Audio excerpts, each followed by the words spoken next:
This is Lon Winters with Graphic Elephants. This is Jimmy Lamp. This is Matt Vassallo with the RhinstoneWorld.com. And you're listening to the Two Regular Guys podcast. And you are listening to the Two Regular Guys podcast. Hosted by... My name is Terry Combs, RG, regular guy. And Aaron Montgomery. We're just regular guys having fun and trying to make a living in this really cool and exciting industry. I think we all want to succeed 100% of the time. Seek to understand before I try and make myself understood. Bring a ton of great information. Coming to you live from somewhere dark, dirty, and dank.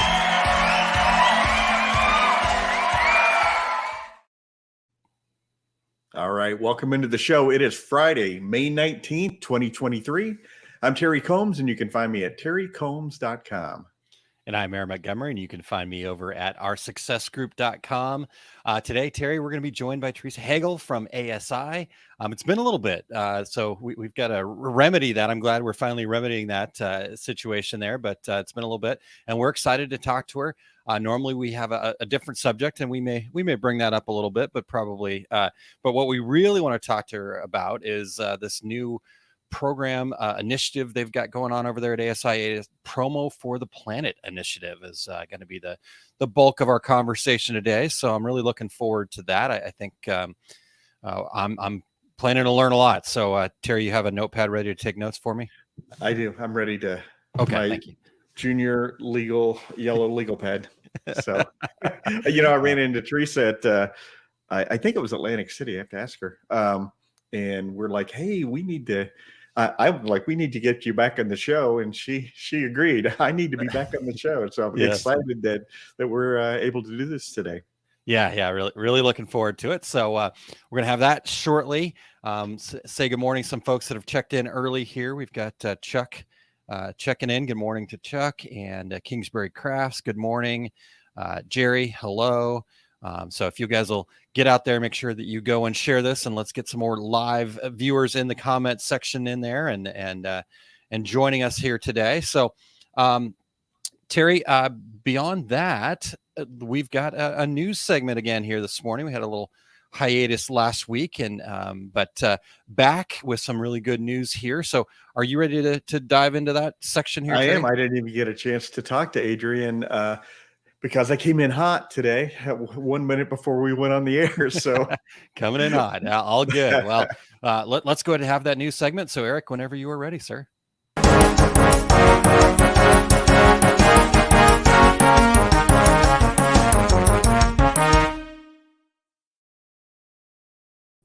Hey, Aaron and Terry. Always great to spend a Friday with you and the regulators.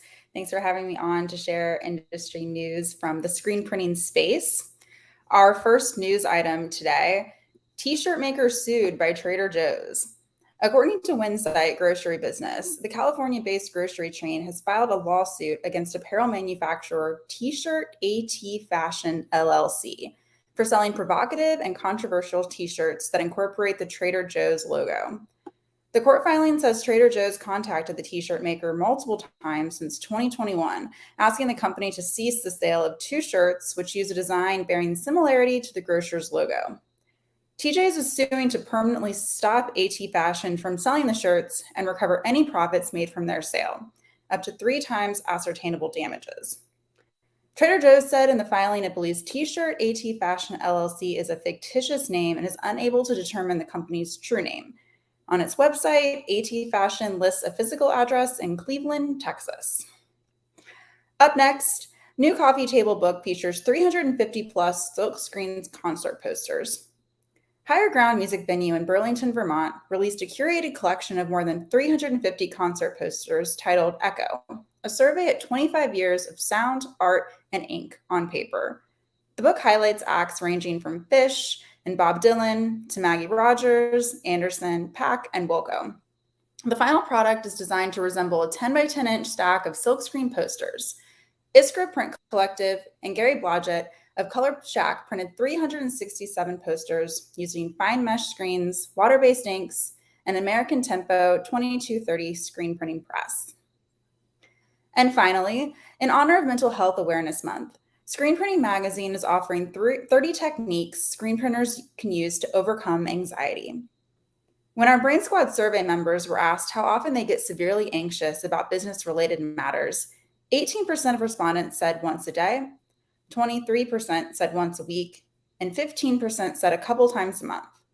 So that's 56% of Brain Squad members in decision-making positions reporting they experience severe anxiety monthly.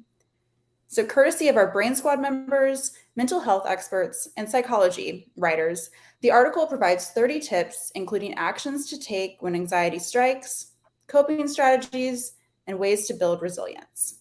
So I hope the article helps you in times of need and that you'll share it with your employees who also may be looking for ways to overcome anxiety in the workplace. That's it for me. Thanks so much. Have a great weekend.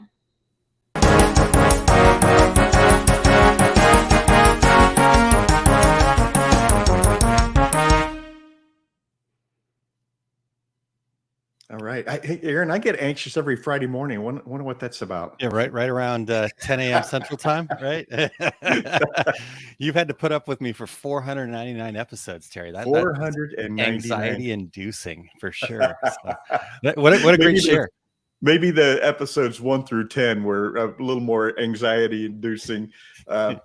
Since I log in 1 minute before the show, maybe I'm not that anxious. Yeah, I was gonna say you don't feel anxious, Terry. I don't know. Well, what a great share. Good news segment, plus that wonderful resource there that get out there and make sure that you share that. That's some great stuff.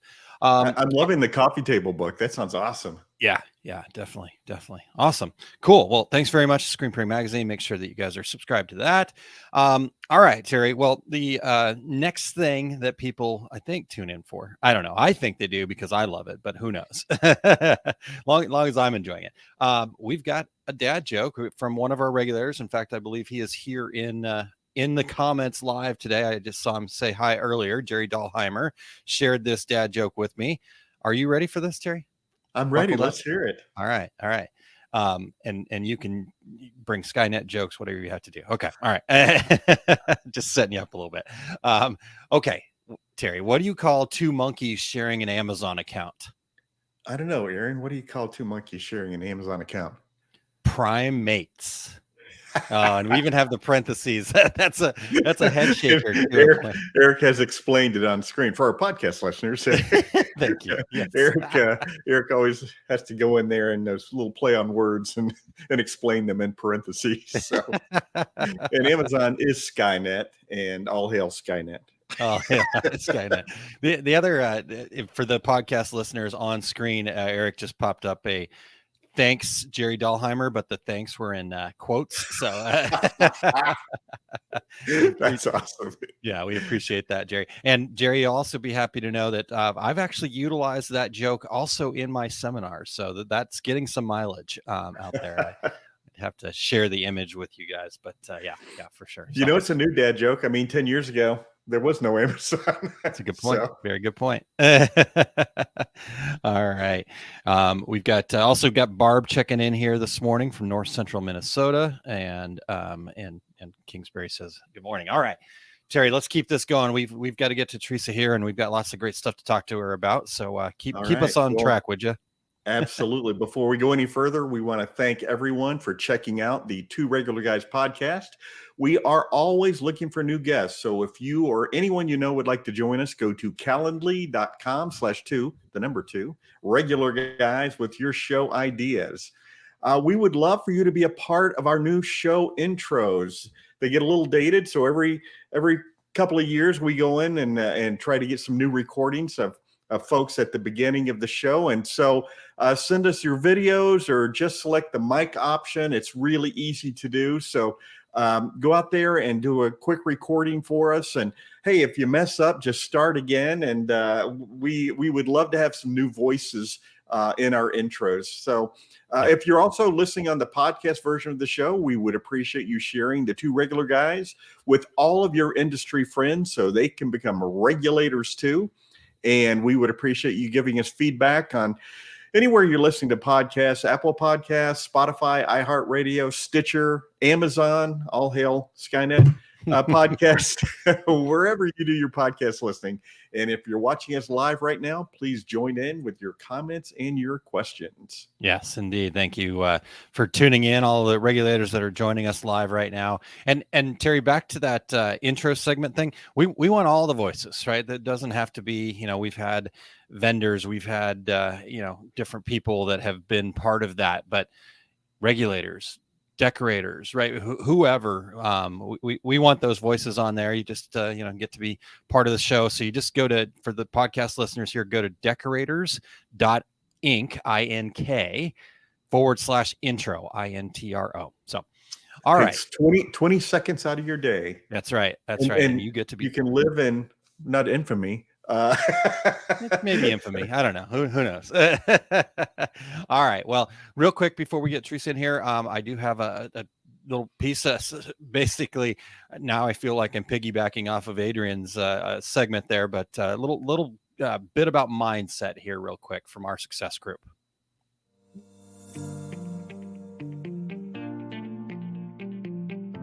So I want to share with you 3 mental states most business owners struggle to master. It's goal setting so that you believe it's possible. It's facing fears to be able to step outside of your comfort zone. And finally, taking action even when you're not sure what action to take. Now, 90% of the challenges business owners have faced have nothing to do with the nuts and bolts of running a business. It's not the accounting, the production, or even the marketing. It is the mindset. Now, as entrepreneurs, we need to cultivate a mindset that we were never taught in school.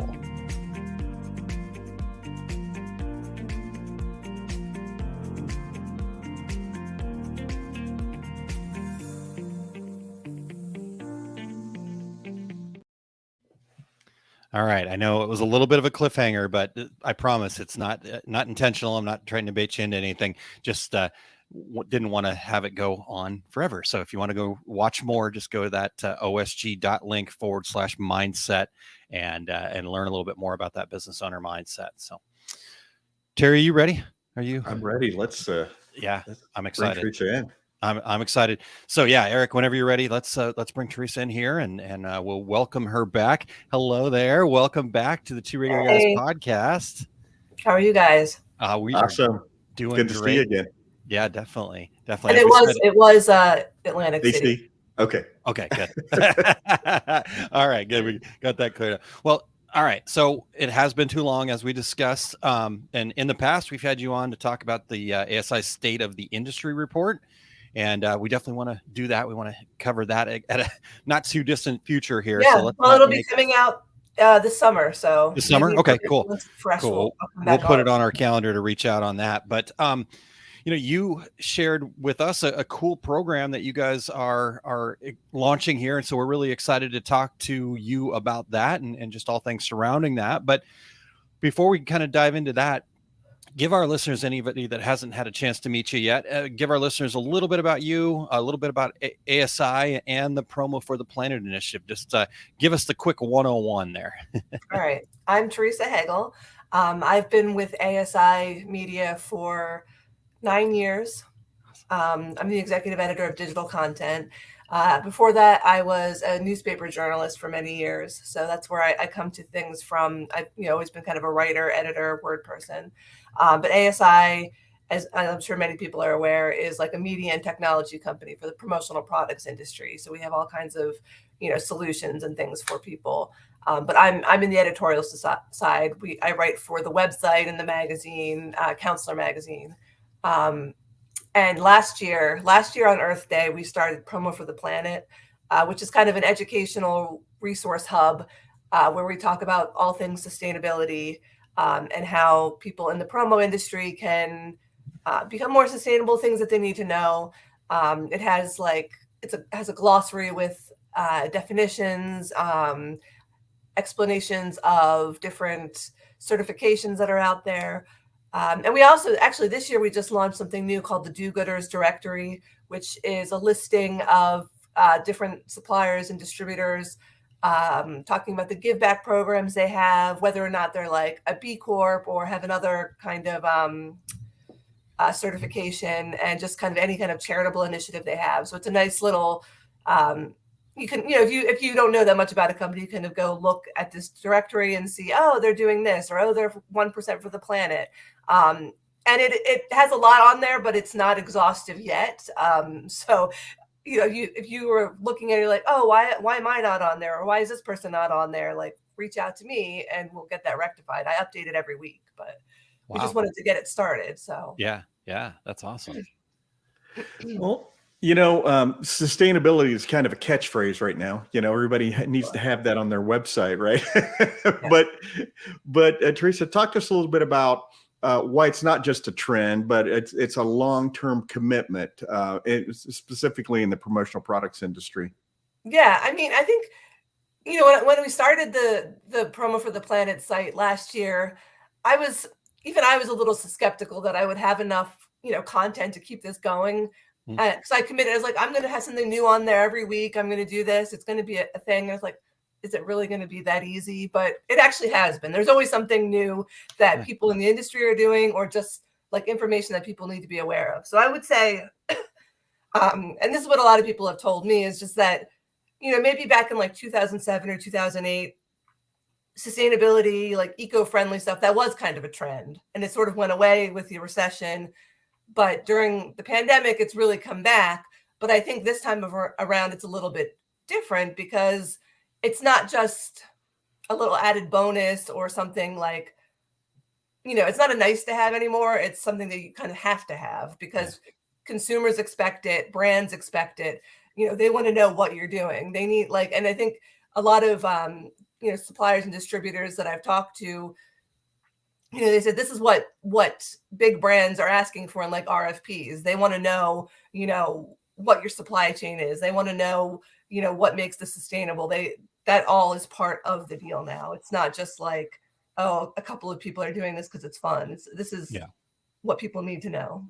Yeah. Wow. That's great. That's great that that's trending that way, that people are starting to understand. Like I said, it's not just a fun thing to put on your website. It's actually a commitment to doing better for everybody. So yeah, and to do it right, it does have to be a long-term commitment, right? You have to actually, it's a multi-step process, and you're always improving. So yeah, it can't be a trend. Yeah. Okay. I apologize. I have allergies, so I'm trying not to cough or you're doing a fantastic job. So it is that time of year. Yes, it is, for sure. Well, okay. So you talked about it being a commitment, and as people are looking at this and saying, okay, I know that I need to commit to this. But I haven't been there, right? So you've been working on this for well over a year now. What do you kind of see as the initial steps that if somebody's kind of getting started on that journey, what can they do to, measure and maybe reduce their environmental impact? Yeah, well, I think measuring is key. That's the very first step you should be taking. And this is what lots of people like. So I'm not an expert on anything. I just like to talk to experts. So I'm kind of regurgitating what other people have told me. That's us. That's us. Yeah. Yeah. So, but what the big thing that people always say is that you need to measure where you are now. You need to get that baseline, right? How much energy are you using? How much waste are you generating? Where is it going? Like, what's your carbon footprint? You don't know, like, any reductions or any changes you make kind of lack meaning if you don't know where you're starting out from. So you need to know where you are to figure out where you're going. So you can maybe, like, that's something you can maybe do yourself, or you can, work with a consultant. A lot of companies right now are becoming B Corps, becoming certified. And that is like a very rigorous kind of assessment process.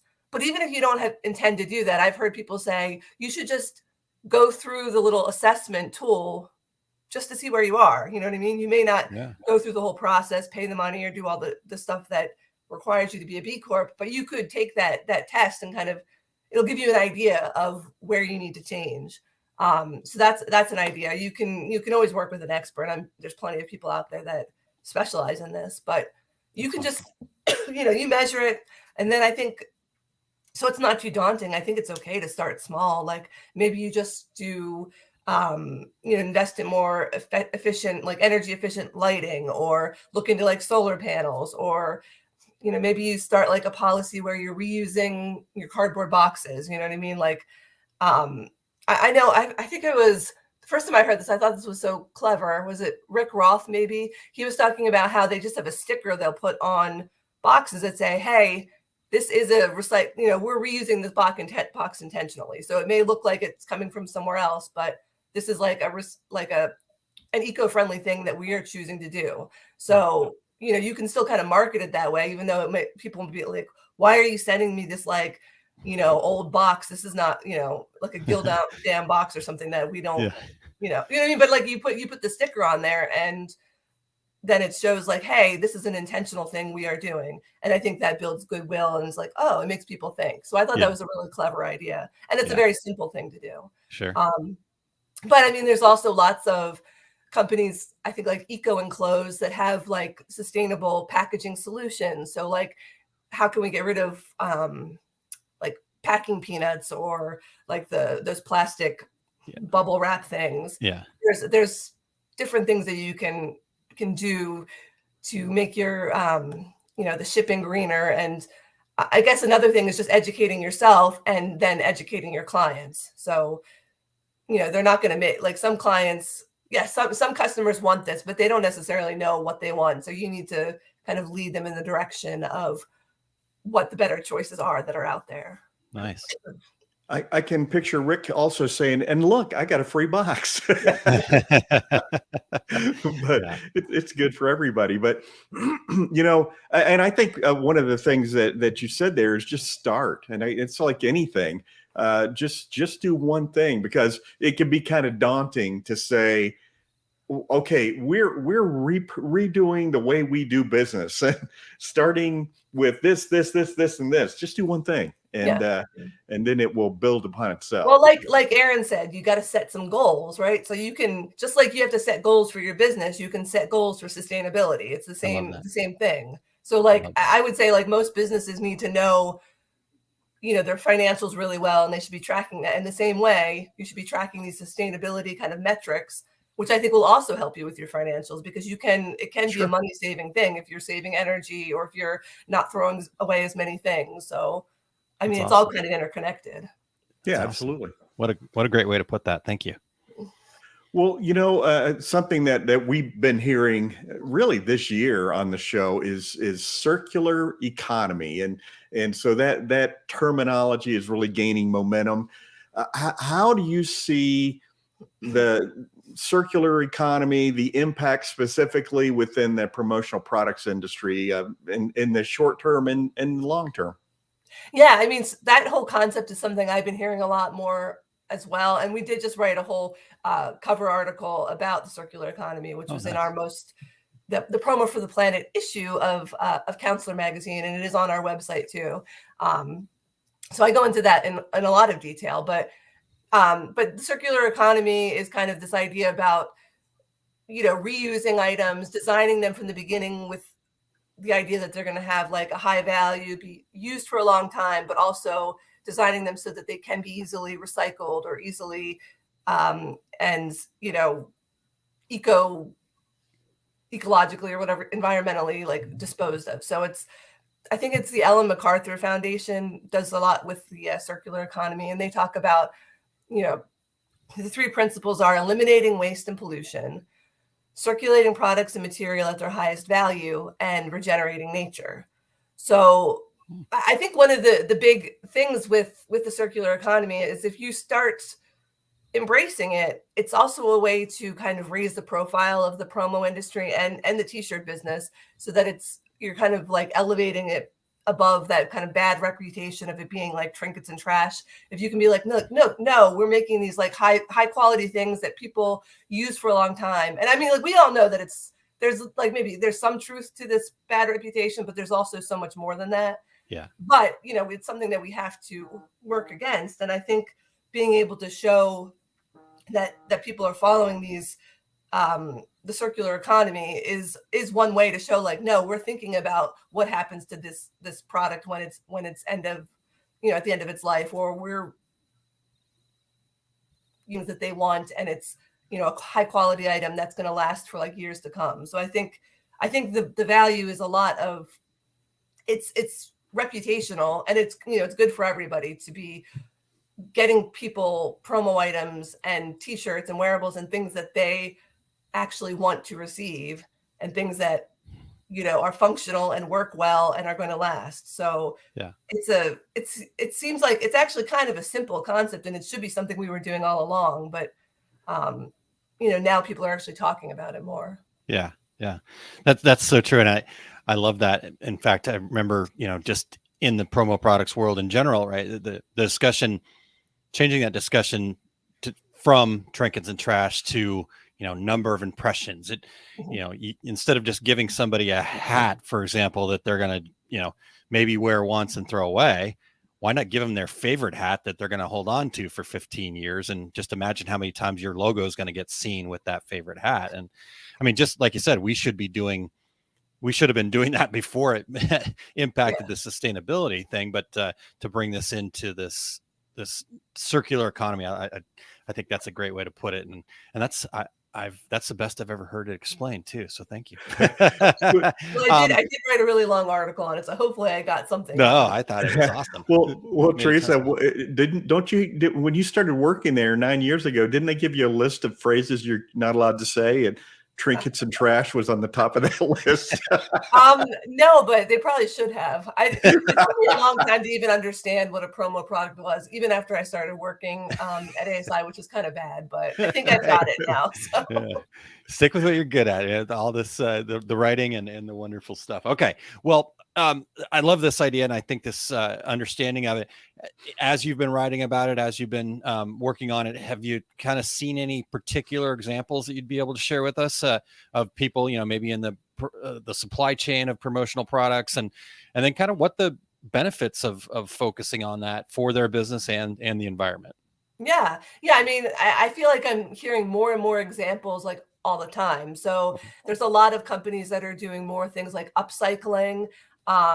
Like I think it was like Redwood Classics apparel. They would take it was actually really cool. I think it was like flags from like not like the Olympics, but some kind of like Toronto Games or something. They took the flags and then upcycled them into like bags that you could then buy. So then instead of throwing away that item, it became a new cool like promo product.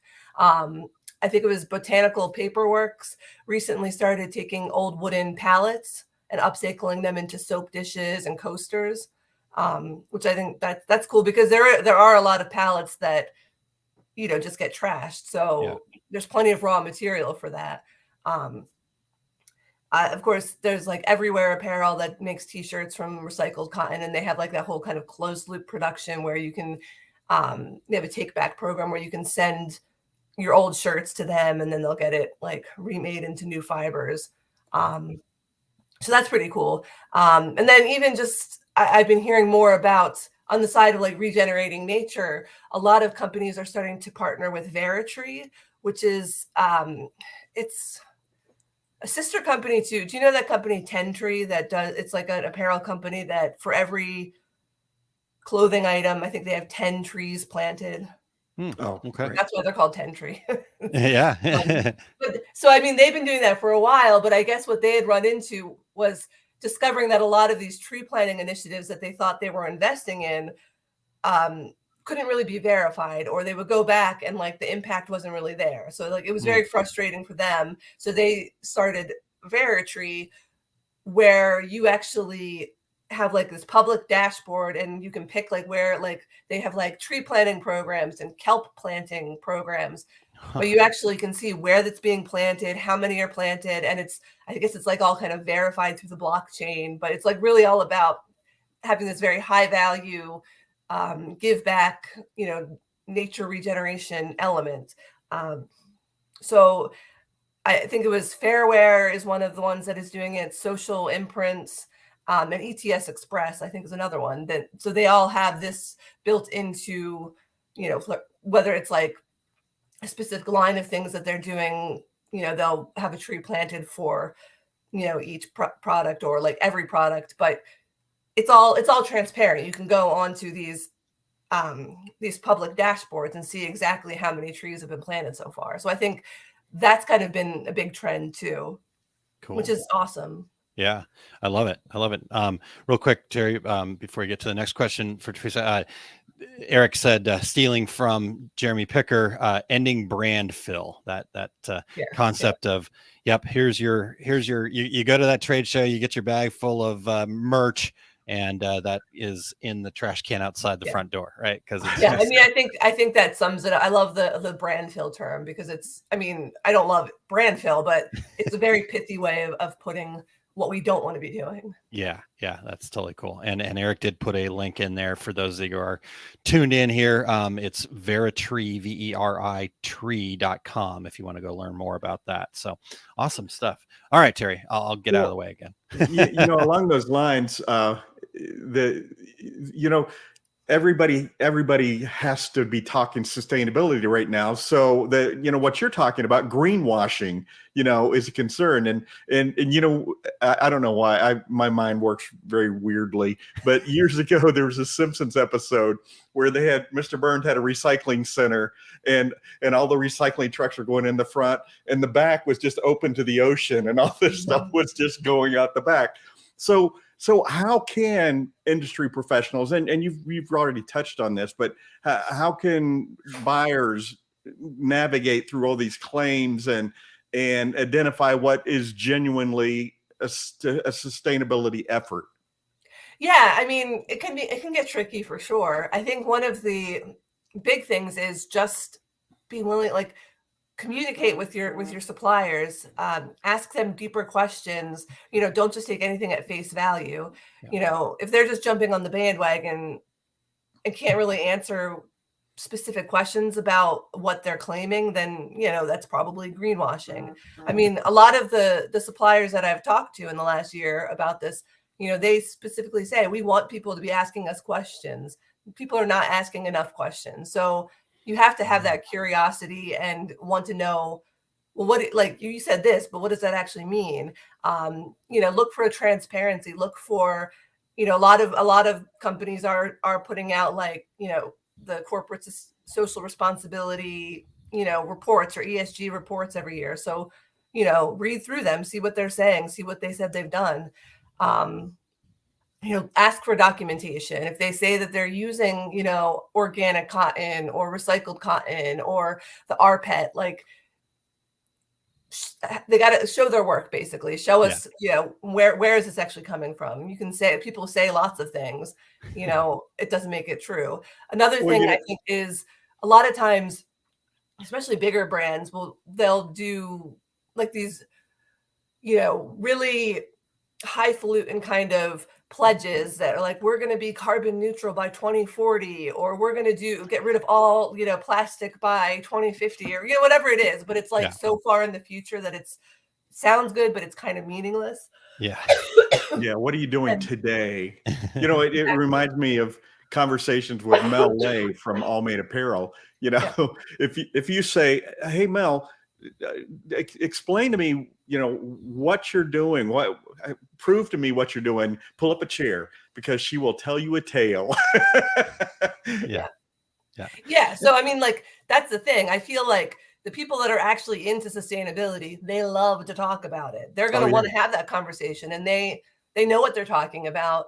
So just, you got to be willing to, like, ask questions and listen, and you'll learn a lot, and probably it'll show that this is not greenwashing. But like, if they have like a pledge that's like far in the future, look at what are they doing right now? How are they actually going to get there? I mean, I don't think there's anything wrong with, like, long-term goals, but if it's just a way to be, like, kind of kicking the can down the road, like, that's not really helpful to anyone. And it's like, those get big, those announcements get big press, but those small kind of actions to get there are sort of not shown as much. It's a better story to say that this past year we reduced our waste by 20%. Our dumpster is 20% less full. That's something I'm doing today. That's what I think, and I think that's what people want to hear. That those claims of down the road, I think that just kind of, people are like, yeah, maybe. But they do, like Theresa said, that they do get a lot of press, though, those big claims, right? Sure. Oh, this big brand is going to be carbon neutral by 2050, and we all go, oh wow, look at what they're doing. but it's really just a marketing spin. Like Theresa said, you need to be asking the questions of what are you doing today? I love that. And then I think that's also interesting, right? Because some of this, we're talking about, okay, what does this mean for sustainability? But in a way, some of these things are business practices that we really need to be doing anyways, regardless of what this, term we put on it is, because talking to your vendors and having that relationship with them to ask them actual questions about what they're doing. Right. I always tell people in my seminars, if your relationship with your vendor is your login for their website, you got a problem. You got to fix that. And so this is a great way to jump in there and say, hey, what are you doing about sustainability? Let's start talking about that. So, all right. Well, Terry, what you want to keep us moving here? Absolutely. I think we've covered that. You gave us some great signs of greenwashing. I guess another one I would say would just be people like, if you just have kind of unsubstantiated kind of feel good claims like, oh, it's natural, oh, it's sustainable, that doesn't actually mean anything. Like, that's not regulated. So, you need to like dig deeper than that. If it just is like, oh, look, we did a commercial, it's like set in a forest. Isn't this great? Like, that's okay. that doesn't mean anything either. So companies that aren't divulging any details that are like about their efforts, that's kind of suspect. And we're saying something's recyclable and compostable, but then you find out that like, oh, it can't actually just be picked up in a curbside program. You have to send it out somewhere special to get it recycled. Like, that's kind of suspect. Or if it's compostable, but it can't be put in a backyard composting thing, it has to go to an industrial site, that's problematic. So like, there's lots of like claims people are making, but like, are they really what the general public expects when they hear it? Like, if you hear something's recyclable, you think, oh, I can just put it out every week with my, in the blue bin. But that's not always what like a company is saying when they say that. Yeah, exactly. Well, so you've really touched on this already, but what are some other ways that businesses can vet suppliers and distributors to prove that, yes, we're actually doing these things? I think like we've been saying all along, build relationships, have conversations. Like I said, the people that are doing this and are into it, they love to talk about it. They want you to ask those tough questions. They want you to challenge them because it makes them better too. Like, if they don't, I feel like I've heard people say this, like, if they don't have the answer right away, they're going to find it because like maybe it's something that they should have been thinking about, but haven't been. So I don't think you're going to like make them, if it's people that are truly into this, you're not going to make them angry by asking them tough questions. They want to be challenged. So do your homework. Don't take things at face value. Ask for the documentation. If they say that they're doing something, ask for that, the paperwork. And if they're reputable, they should have it. Look for well-known certifications. Look for like if it's a B Corp or if they're EcoVadis or any of those kinds of well-known kind of respected certifications that people understand what it means to have that little seal on their company. It's funny. My daughter-in-law lives in New York City. She was looking at the bottom of a bottle and she was explaining to me all these different things. Well, this means that it's made from recycle. This means that you can recycle it. This means this means that. And I'm like, I'm impressed that that. Most people don't. You see the little symbol on there and think, okay, this is all good. I love it. Get more deep details, going a little bit deeper. I think that's probably something we all need to do in a lot of things. But okay, Theresa, so at the beginning, as you were telling us about this initiative, you mentioned a new thing that you guys are doing this year, the do-gooder portion of that initiative. So I'm kind of jumping off track here a little bit, but that's what we do here at the Two Regular Guys, so that's okay. But tell us more about that. Give us a little bit more detail on what that's all about and what you're seeing come out of that. Yeah, so I think basically it's kind of something people have been asking for, wanting to know. People are really, they love to know like about give back programs that a supplier has, anything they can support, but there was not really like a comprehensive list of these. So that's what we're trying to do with the do-gooders directory. But it goes beyond just like, they'll give 1% to this charity. Yeah. For if you buy whatever thing. I also have, like, if it's a B Corp, we list that. If they have an EcoVadis like silver badge, that's listed. And it's basically just kind of an alphabetical listing, broken up. There's suppliers, and then I have distributors also. But just basically, like, what are they doing? A little kind of short paragraph, just kind of summing up some of the efforts that they've made. And I usually link back to most companies now have like a social responsibility tab on their website, or the place where you can get like their ESG report. So I'll link back to that if they have it, just so if you don't take my like little paragraph as like the gospel, like you can go back to the source, like, which I've been saying all along, you need to go to the source and ask them. But this is just like a nice little directory where you can find out some information, see what people are doing, see how it aligns with what you want to do. And like I said, it is not complete yet. It's something that I'm updating it every week. People have reached out to me, wanting to talk about things that they haven't talked about yet, or like maybe I just missed them. So, we're adding new companies all the time. And I think it's one of those things, like every year we'll kind of revisit it and update it to make sure that it has the most recent like initiatives that people have. Yeah. So how does somebody get on that list? And they reach out to you? You're personally out there looking for these people? Well, so in the beginning, to get it started, I kind of went back through our own archive, because we've written about a lot of these things already. It was just in like individual article form. So I was like, okay, we need to find, I know this company isn't a B Corp. I know, this company does that. Or I know this person, donated like $200,000 to charity last year. So I kind of went back through our archive, put everything together. We sort of, had a general call to different suppliers, like, hey, what are you doing right now? So now it's kind of assembled. Now it's sort of like, if I see something, I'll add it, but like, people should just be like emailing me if they don't see themselves on there. Don't like wait for me to find you. Like, send me an email. I will get it fixed. And I guess once you reach a certain point, then it kind of takes on a life of its own, and people are calling you saying, hey, I want to be on this list. Here's what I'm doing. Yeah, exactly. So it was like, and I knew from the beginning, like I was expecting to get a lot of emails and calls, and I have, but I knew it wasn't complete. I knew that, but there's no way, like, how are you going to get something like that complete right from the beginning? You're always going to miss someone. So like I've never made the claim that this is like a comprehensive end all list. No, this is like a living document that is always going to be updated. So tell me what you're doing, and we'll get it listed on there. Yeah, I love that. And honestly, if you are working with somebody, right, I'm sure you could quote unquote nominate somebody to be part of that. So send an email, send her an email. Awesome. Yeah. Just let me know. I mean, like, I'll look into it and then we add it if it's maybe we need like parameters. Maybe we need a sustainability Reggie Award this year. Ooh, what do you think? I like it. Teresa, we may need your help to get that put together. Yes. I'm put that on the junior yellow legal pad, Terry. That's a good one. Got it. All right.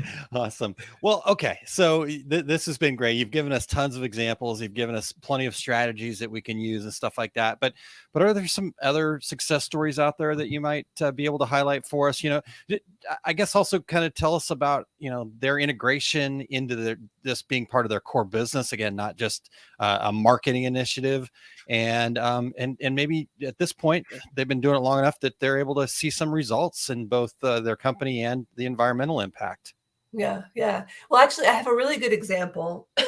Speaking of adding things to awards, last year we have the promo campaign awards every year. Last year was the first year we had a sustainability category. And the company that won that was Corporate Imaging Concepts, which I believe they're a top 40 distributor. But they had done this work with Microsoft. Microsoft wanted to put together thank you gifts for, I think, all the partners and employees who had worked on putting Windows 11 together. So Corporate Imaging Concepts worked with them to come up with it was like a little collection of items, like a cozy blanket, a hoodie made of that was ethically sourced and made from recycled materials, maybe like a reusable water bottle, and just a couple of things, and people were able to go online and pick the ones that they wanted. Like if there was one that they didn't want, they didn't have to receive that award, that gift, but they could pick their sizing, pick the items they want, which in and of itself I think is like a sustainability thing, because then you're not sending people stuff that they're not going to use. They're only getting what they want. Yeah. But then beyond that, for every piece of swag that they delivered, Corporate Imaging Concepts had a mangrove tree planted in Madagascar, which I guess mangroves are considered great for like climate mitigation because I think they like suck up an extra amount of like carbon or something. I don't know exactly what the science is, but they're a good thing to be planted. And so I guess they had like 60,000 trees planted as part of this program. And they estimated that it was like 12,973 tons of carbon that were sequestered from the efforts. So that's awesome. Yeah, I think they got like tons of positive feedback. Like everyone loved it. So it's like you're getting a really nice gift, but you also feel good about it because it's doing something good for the environment. So I think like that combination of a thoughtful gift, using technology to make sure you're only getting what you want, but also having that give back element kind of makes it like a perfect thing. Because like talking about not wanting trinkets and trash, you see lots of companies are like, oh, we don't give out swag anymore. We just, we'll give them a certificate that says we planted a tree. I'm like, well, that's nice, but I don't know. I think people still do want gifts. People still like to get stuff. We've got to have something to hold on to, right? It's that connects us with that brand. Right, so I think you're right. So I don't I think that's a little short-sighted, the ones that like take that big kind of huffy stance, like we don't send stuff out, like we're too good for that. We like you can send people things and plant a tree and do some kind of give back. You know what I mean? It doesn't have to be an either or. Yeah. And I think that was a really great example of kind of combining all of those elements. Yeah. And I think Microsoft, I think everyone that received it really liked it. So it really went over well for them. And that's probably why they won. There you go. Another one that I just did recently, this is a smaller thing, but Promo Shop, they were doing just an Earth Day focused self-promo. They had sent out these, they were slingshots that had little like seed balls so you could kind of, I guess, slingshot like balls of like, wildflower seeds into areas that were, I don't know, that were just like dirt or something. So they sent those out, and they were sent in like a recycled poly mailer. And it was I just liked it because it's a simple thing, but it's very fun, right? Like sometimes when you're talking about sustainability, it can be a little grim. It can be a little like, it's like, are we only focusing on like all the bad things that are happening in the world? It's upsetting, but I think it still can be fun. I think you can make it something that's exciting for people. Like that's like, if you're actually slinging these seed balls into places, you're doing something that's good for the environment, but it's a fun thing to do. And they said, like, I don't think they had the ROI on sending that out yet, but definitely they had gotten a lot of positive response from their customers. And I think it's going to spark ideas for future orders. So, it's not like not something you can directly measure right away, but it's definitely a win-win for them. Yeah. Well, I think when you think of a company like that, and when you hear that company name, you're going to think about that, and it's going to make you smile. And and isn't that what it's all about, right? I love that idea. I want one of those. And I think so. They told me they found that product at like the New York gift show, and they actually liked it so much that they just kind of bought out their whole stock of them at that time. There were like 200, I think, that they had. But I think the company is called Modern Sprout, and in the promo industry, I think it's Gemline that might offer some of their products. They have all kinds of different like cool plants. So cool. I mean, I don't know if the slingshot is in there, but there's other things that are like fun that are available too. So that's and awesome. I mean, there's lots, like I also really love any like of the seed paper that you can like, like a business card or any kind of like mailer, but it's actually made of recycled paper that has seeds in it, and then you can just plant it. So there's like no waste at the end. I see a lot of companies that are doing that now, and those are really cool. Wow. I'm going to have to look into I hadn't heard of that one actually yet. So and then another one that I really like, I'm sorry not to just keep talking, but keep going. No, go. The one, I think a lot of people are into this company, Refresh Glass. Have you heard of that one? So they take old wine bottles and basically like cut the top off. It's basically trash. This is literal trash, and they turned it into like really nice drinkware that's like etched, and it's in like a cool like cardboard case, and it like tells the whole story.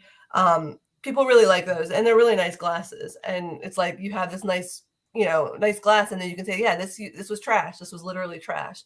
So because I guess there's some issues with recycling glass can be like, I guess, a trickier prospect. I don't know all the technical details, but this kind of diverts them from ever ending up in like a landfill. He has, I think the guy who owns it has like, he has partnerships with like restaurants and bars and stuff, and can take just their trash and then turn it into items. And you could actually, another thing that would be really cool is like, if you have like a client who is a winery, they can, if they have enough empties, they can actually have their empties turned into, their own promo glasses, which I think is cool. Like, this used to be one of our wine bottles, but now it is our drinking glass. That's really cool. I love that. That's awesome. I love that. Wonder if you could do that with beer bottles. I might have some stock in that. I'm sure. Well, we just had Lori Champagne on, so maybe she can help us engrave those for you, Terry. So. That's right. 2 Radio Guys logos on those. All right, Theresa. It's been awesome having you on the show again. Yes. How can people find out more? How can they connect with you? Yeah, I think that you guys have put the website on. It's asicentral.com/promo for the planet. You can reach me on email, thegel, the gel, basically at asicentral.com. I'm also on Twitter at Theresa Hegel. I'm on LinkedIn just under my name. I don't know what the special, thing is, but I know I feel like LinkedIn has been getting really like big for the industry. So I feel like there's a lot more action there now. So I'm on LinkedIn, I'm on Twitter, I'm on Instagram somewhere. I'm even on TikTok. I haven't posted anything in a while, but I am on TikTok. So. I mean, just anywhere if you try. Yeah, you can just find. Awesome. And the email is my favorite, right? Yeah. So. Cool. This has been great. We really appreciate it. And thanks for all that work that you're doing to make this something that is something we can talk about here in the industry. Yeah. And I mean, I'd love to do more, like if people have ideas of stories or things that they're want to know more about, like reach out to me with your stories, reach out to me with questions. Like I'm always looking for more content. And I'd love to get get that intersection of sustainability and apparel decoration too. So I'd love to do more, stuff of that nature too. So I would love to hear from you. Awesome. Anybody. Definitely. Well, all right, you guys, you've got your job there. Reach out and make sure that you're connecting and getting that content over there to Theresa. Theresa, thank you so much for your time. And we'll look forward to bringing you back soon to talk about that State of the Industry report and getting your help to make that Reggie Award too. So. Oh yeah, that would be awesome. You should awesome. Thank you. Have a great day. All right, bye. Fantastic. I love the examples, Yeah. And then that creativity starts going. I'm like, oh my gosh, I'm gonna have to go get all these things, right? I need the seed paper, I need the bombs, I need the I need that slingshot, man. Yeah. And then I'm like, I don't really need any of it, but darn it, it sounds cool. Everybody was having a good time till somebody lost an eye. Well, thanks very much. That was great stuff. And thank you guys for tuning in and if you have any questions for Theresa, make sure that you do reach out. But let's see here. How about we start with let's start with Eric today. Terry, what do you say? I can share what he's got, and then absolutely jump in there. Yeah, we can figure out where Terry's big book of travels is going to take him after that. But all right. Well, today is the Take Up episode 152. Thinking small, tiny text, and thin thread. And it's a perennial topic for digitizers and embroiderers. Eric's going to be discussing methods for making tiny text and details, including where it could go wrong, right? What to avoid, the pitfalls to avoid. So if you'll head over to ericcampbell.com and click on the Take Up tab at the top, you'll see all the links there. And make sure that you are joining that program live today at 2:30 Mountain Time to share your insights. And Terry, before you get into the Mountain Standard Daylight, blah, blah, blah, let's just call it 3:30 Central Time. No. So anyhow, 2:30 Mountain Time. And what is it, Terry? Is it Standard? you're in daylight or what? Eric is in Mountain Daylight Time, and I'm in Mountain Standard Time. All right. So 2:30 Mountain Daylight Time. Correct. Anyhow, so make sure that you check him out there at 2:30 Mountain. The Take Up, ericcampbell.com is where you can get all the links, and then you can go join live through his social media channels there. Eric will also be out at Impressions Fort Worth, and Eric will host Presenting Embroidery's Value Proposition, and that will be on Thursday, September 14th from 9 a.m. until 10:15 a.m. And there's a chance I actually might be out there with you as well, Eric. So Terry, are you maybe heading to I Fort Worth? believe that I will be there as well. Awesome. I might be doing the moderating a panel and maybe doing another seminar. And I believe Jay Bassell will be joining me as well. So awesome. All right. Well, we may have a new addition to the Terry's Big Book of Travel. Yeah, definitely. Okay. Well, so that's what Eric's got going on. What about you, Terry? Where's the Big Book of Travel taking you? Well, my complete screen printing business course, I'm going to be at Workhorse Products here in Phoenix on June 3rd and 4th. And then the following week, I'm going to be at Atlas Screen Supply in Chicago on June 10th and 11th. And all my upcoming events you can find at terrycombs.com. How about you, Aaron? Yeah, so June 14th is not too far away, right around the corner here. We've got Start Here Academy happening the day before the Graphics Pro Expo out there in Indianapolis, Indiana. So if you'll go over to osg.link/SHA, you can get all the details. You can sign up, you just register for the show, and you can sign up for that event for free. So no charge to be there, but you do need to come the day before. So it happens, I think the doors open at like 3:00 and it goes until about 8:00 that evening. And just a fantastic event, and one that I'm super excited to be part of. We talked to Lori Champagne not too long ago, and she's going to be one of the speakers. In a couple of weeks, we've got another one of the speakers that'll be there. So I think it's going to be a fantastic event. If you're anywhere in the Midwest, it's worth the trip. Even if you're not in the Midwest, I'd say it's worth the trip. The Indie show is normally one of the larger ones for the folks over there at Graphics Pro. So come on out and check that out. Also, not a show necessarily to go to, but always looking for support, and anybody that wants to learn more or be part of a program called Skills USA. And it is a fantastic organization. And what we're doing, this is in the sublimation world. There is also a screen print competition as well that I'm not as involved in. They keep trying to ask me to, but I keep telling them no, because I've got my hands full with the sublimation side of things. But this culmination of the event for the kids, in fact, I think most of the state competitions are going on now, or they're just wrapping up. And then those kids will earn a right to come out to the national competition, which is happening June 20th through the 22nd, I believe are the dates that week of June 20th there. And they'll be converging on Atlanta. This event is incredible. Just to come by and check it out, because, okay, you got screen printing, you've got sublimation, you've got some other things.